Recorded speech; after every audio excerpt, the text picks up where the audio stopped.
मैं हूं आपका दोस्त और होस्ट प्रशांत।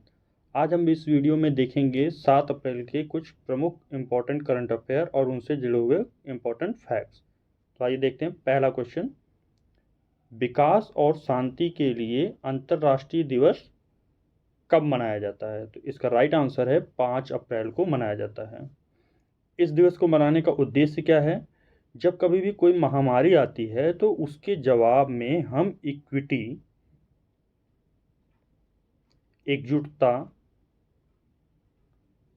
और टीम भावना को दिखाने के लिए हम लोग क्या करते हैं, इस दिवस को मनाते हैं। इसका दूसरा उद्देश्य क्या है? इसका दूसरा उद्देश्य है कि हम खेलों के माध्यम से, खेलों का जो उपमाएं होती हैं उनसे हम क्या करते हैं, प्रेरणा देते हैं और आशा देते हैं लोगों के बीच में कि ताकि जो है वो खुशहाल रह सकें। ठीक है, चलिए नेक्स्ट क्वेश्चन की तरफ बढ़ते हैं। नेक्स्ट क्वेश्चन है, हाल ही में किसने आम की नई किस्म विकसित की है जिसमें पूरे साल आम पैदा होता है? इसका राइट आंसर है श्री किशन सुमन ने। इन्होंने क्या किया है कि एक ऐसी आम की फसल जो है, एक ऐसा आम का पौधा डेवलप किया है जिसमें क्या हो रहा है, पूरे साल भर आम जो है पैदा होता रहेगा। तो श्री किशन जी के बारे में जान लेते हैं क्या है। ये 55 वर्षीय हैं। अभी इनको जो है एक अवार्ड मिला हुआ है NIF की तरफ से। NIF ने इनको अपना 9वां राष्ट्रीय पुरस्कार दिया हुआ है इसी आम की किस्म को विकसित करने के लिए। NIF क्या है? NIF है आपका national innovation foundation of India. National innovation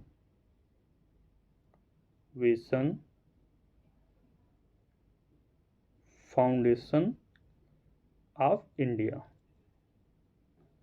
ठीक है, अब इसमें एक और इम्पोर्टेंट बात जान लेते हैं। इसकी इम्पोर्टेंट बात क्या है कि इसको जो NIF है उसने अपने यहाँ अपनी एक कैटेगरी के अंतर्गत इसको मान्यता भी दे दी है, इस पौधे को मान्यता दे दी है।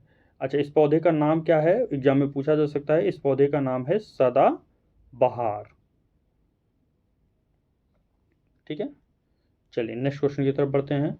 नेक्स्ट क्वेश्चन है, बाबू जगजीवन राम जयंती कब मनाई जाती है? तो इसका राइट आंसर है 5 अप्रैल। बाबू जगजीवन राम जयंती 5 अप्रैल को मनाई जाती है। अब की बार ये इनकी 114वीं जयंती थी। बाबू जगजीवन राम थे कौन, इनके बारे में थोड़ा जान लेते हैं। तो देखिए, बाबू जगजीवन राम जो है वो हमारे देश के एक सांसद थे। अब ये फेमस क्यों है भाई? सांसद तो बहुत सारे लोग होते हैं, तो सांसद इसलिए ये फेमस हैं क्योंकि ये 1936 से लेकर के 1986 तक कंटिन्यू सांसद थे और ये कुल मिलाकर के 50 वर्ष तक जो है क्या रहे, सांसद बने रहे। और ये वर्ल्ड रिकॉर्ड है कि किसी भी कोई भी सांसद जो है 50 वर्षों का जो है, वो सबसे बड़ा रिकॉर्ड बाबू जगजीवन राम के पास है। ठीक, अब इनके बारे में थोड़ा और जानते हैं डिटेल। ये इन्होंने 1971 की जो लड़ाई हुई थी पाकिस्तान और इंडिया के बीच में, तो उसमें क्या थे ये, उस टाइम पे ये रक्षा मंत्री थे। कौन से थे ये? रक्षा मंत्री थे। ठीक, ये देश के उप प्रधानमंत्री भी रह चुके हैं, उप PM। कब थे ये थे 1977 से लेकर के 1979। ठीक, अच्छा, इस दिवस को एक और नाम से हम लोग जानते हैं। क्या नाम है उसका? उस दिवस का नाम है समता दिवस। एग्जाम में पूछा जा सकता है कि समता दिवस कब मनाया जाता है। तो समता दिवस जो है वो भी 5 अप्रैल को ही मनाया जाता है। चलिए नेक्स्ट क्वेश्चन की तरफ बढ़ते हैं। वियतनाम के नए प्रधानमंत्री कौन होंगे? तो वियतनाम के नए प्रधानमंत्री होंगे फ्रॉम मिन चिन। और ये किसकी जगह लेने वाले हैं? ये जगह लेने वाले हैं गुएन जुआन फूक की जगह लेने वाले हैं। ठीक है, ये फ्रॉम मिन हिन जो हैं, इन्होंने क्या है कि ये पहले ऐसे जो है वहाँ के PM होंगे जो पहले उप प्रधानमंत्री नहीं थे। ऐसा कभी नहीं हुआ कि जो है जब वहाँ पहले कोई प्रधानमंत्री बना हो और वो उप प्रधानमंत्री के पद पे कार्यरत न रहा हो। ये पहले ऐसे बनने जा रहे हैं जो उप प्रधानमंत्री नहीं थे, उसके बावजूद भी क्या है, ये प्रधानमंत्री बनने जा रहे हैं। तो वियतनाम के बारे में थोड़ा सा जान लेते हैं। वियतनाम आप सब लोग जानते हैं। इसकी राजधानी क्या है भाई? इसकी राजधानी है हनोई। इसकी राजधानी क्या है? हनोई। ठीक है। मुद्रा क्या है इसकी? इसकी मुद्रा है दोंग। चलिए, एक आपको छत्तीसगढ़ पीसीएस में पूछा गया क्वेश्चन है इसी वियतनाम के बारे में, उसके बारे में भी मैं बता देता हूँ। पूछा गया कि यहाँ का राष्ट्रगान जो होता है वो क्या है। तो राष्ट्रगान के बारे में देख लीजिए। यहाँ का जो राष्ट्रगान है वो है तियन क्वन का। अच्छा, इसका मतलब क्या हुआ तियन क्वन का? इसका मतलब हुआ आगे बढ़ती हुई सेना के कदम। यही एग्जाम में पूछा गया था कि ये आगे बढ़ती हुई सेना का कदम कहाँ का राष्ट्रगान है। तो ये है वियतनाम का। चलिए ठीक है, नेक्स्ट क्वेश्चन की तरफ बढ़ते हैं हम लोग। नेक्स्ट क्वेश्चन क्या है? ट्यूलिप उत्सव का उद्घाटन कहाँ हुआ है? तो इसका राइट आंसर है श्रीनगर। अब ये ट्यूलिप उत्सव किस चीज़ से संबंधित है? ट्यूलिप उत्सव संबंधित है आपका फूलों से। जो फूलों के तमाम जो है फुलवारियाँ होती हैं उनसे संबंधित है, ये उत्सव मनाया जाता है। तो इसको कहाँ पे मनाया जा रहा है? श्रीनगर में मनाया जा रहा है। इसका उद्घाटन किसने किया है? वहाँ के उपराज्यपाल हैं। कौन है उपराज्यपाल वहाँ के भैया श्रीनगर के? श्रीनगर के उपराज्यपाल हैं मनोज सिन्हा। ठीक है, इन्होंने क्या किया है? इसका उद्घाटन किया है। और ये है कहाँ पे एग्जैक्टली? तो ये देखिए, डल झील जो है, उस डल झील के जो किनारे जबरवान पहाड़ियाँ हैं। कौन सी? जबरवान पहाड़ियाँ। उसकी तलहटी में ये नीचे मनाया जाता है। ये उत्सव 5 दिनों तक चलेगा। ठीक है।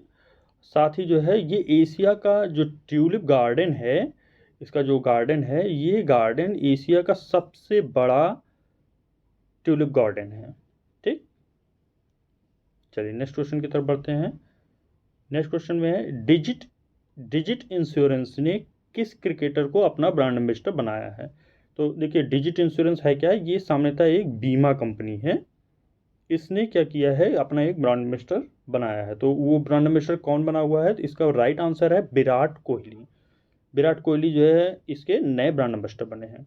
इसकी वर्थ अभी तक जो है कितनी है? 1.9 बिलियन डॉलर इसकी वर्थ है इस कंपनी की, डिजिट इंश्योरेंस की। आपको एक बात और बता देते हैं, विराट कोहली का भी इसमें जो है शेयर है, इसमें इन्होंने पहले से ही निवेश किया हुआ है। ठीक। चलिए नेक्स्ट क्वेश्चन की तरफ बढ़ते हैं।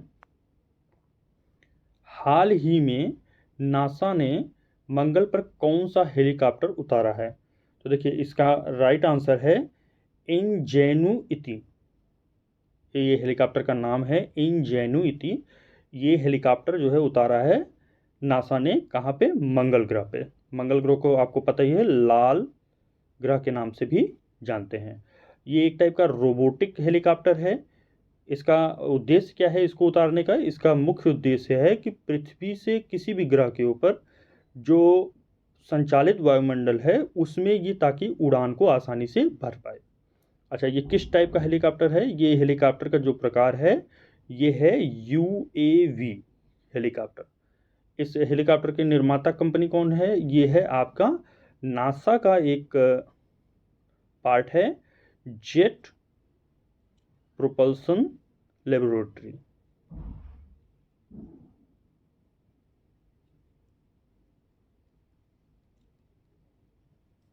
ठीक है। चलिए नेक्स्ट क्वेश्चन की तरफ बढ़ते हैं हम लोग। Manohar Parrikar brilliant mind simple life शीर्षक पुस्तक के लेखक कौन है? तो इसका राइट आंसर है नितिन गोखले। इनका वैसे नाम जो है नितिन ए गोखले है। ए बीच में इसमें आना चाहिए था, ये टाइपिंग में छूट गया हुआ है।